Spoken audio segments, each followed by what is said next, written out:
So good morning mga kasaka.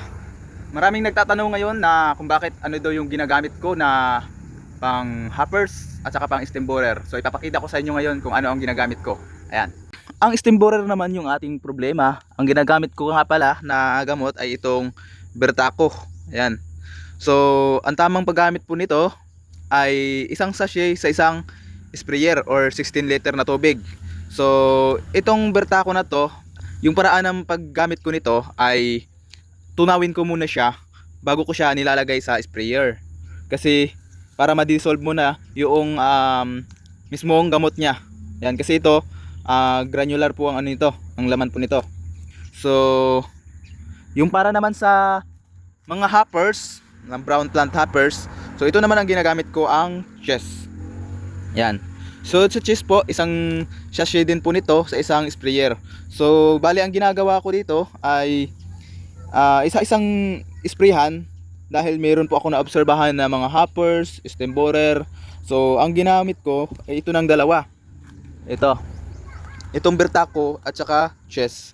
Kasi iba naman po yung epekto nitong Bertaco, kumbaga para lang po siya sa stem borer, at ito namang chest ay para sa mga hoppers. So magkakaiba po yung active ingredients niya po.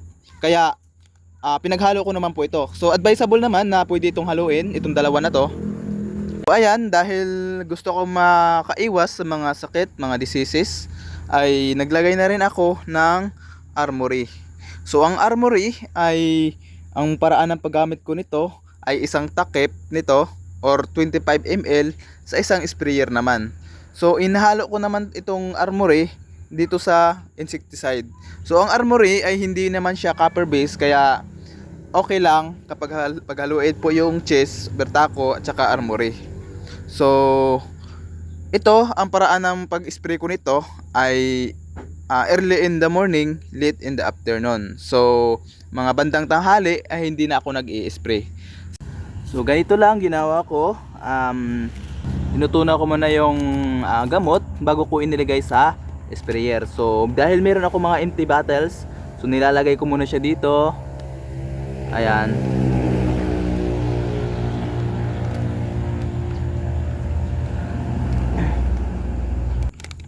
Nilagay natin lahat, yung isang lahat ng laman sa isang sachet. Ayan. Ito nga pala ay 25 grams. Ayan. Itong chest. So ito siya, kung tingnan natin yung laman niya. Ayan. So kailangan natin tunawin lang po ito. So ayan, tinunaw natin, kunting tubig lang. So actually madali lang naman po itong tunawin. Ayan. Ayan. So kapag nalagyan ko na, so ginagawa ko, sinishake-shake ko lang muna siya. Actually hindi naman ito mahirap tunawin. Napakadali siyang tunawin mga kasaka.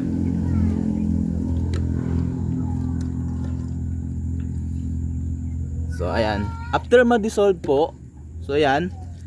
So tsaka ko naman po siya nilalagay dito sa may kunting tubig po na ating sprayer. Nilagyan ko muna siya ng kunting tubig. Ito. Nilagyan ko muna siya ng kunting tubig. Ayan. Tapos tsaka ko na nilagay yung gamot na na-dissolve natin. So ayan.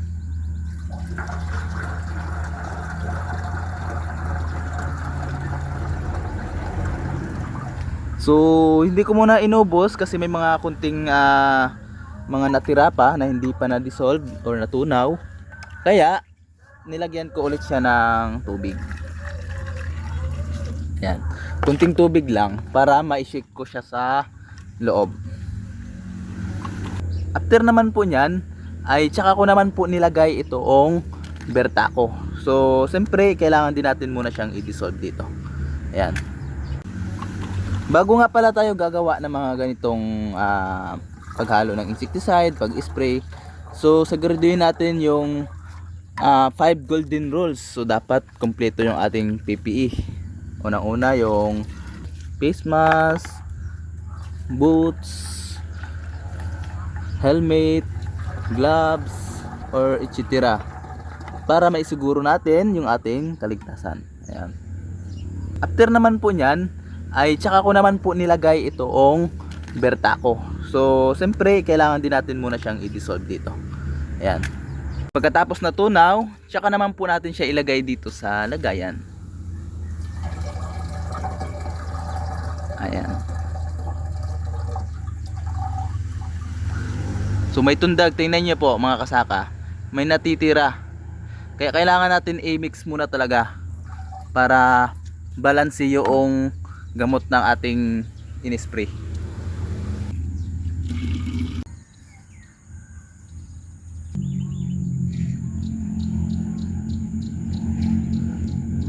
After 30 minutes simula nag-spray po tayo mga kasaka, ay tingnan po natin yung mga insekto na makikita natin dito. Ayan. So itong makikita natin mga insekto ay talagang patay na po siya. Ayan. So ito may nakita tayo. Ayan. So yan po ay green plant hoppers. Ayan. So meron din tayong mga iba pang nakita na insekto. Ayan, mga green plant hoppers. Ayan. So ang dami. Ayan. Patay po talaga siya. Ayan, mga brown plant hoppers. Ayan. So ito ang patunay na napaka-epektibo ng gamot na ating ginamit. So subukan niyo ito mga kasaka. Sa mga hindi pa nakasubok, subukan niyo po yung technique na ginamit ko or gamot na ginamit ko na napaka-epektibo. Ayan. So itong ating palay ay 25 days na po ito simula pong nailipat tanim. So ayan, mga brown plant hoppers, mga green plant hoppers. Ayan, napatay po sila. So ito yung ginawa ko bago ako nagpa-spray. So kailangan may tubig po siya para walang takas po yung mga insekto kapag tayo nagpa-spray. So yun mga kasaka, kung nagustuhan nyo po yung ating video ay paki-like, share and follow na lang po sa ating video para sa susunod na video ay ma-update ko po kayo. Thank you!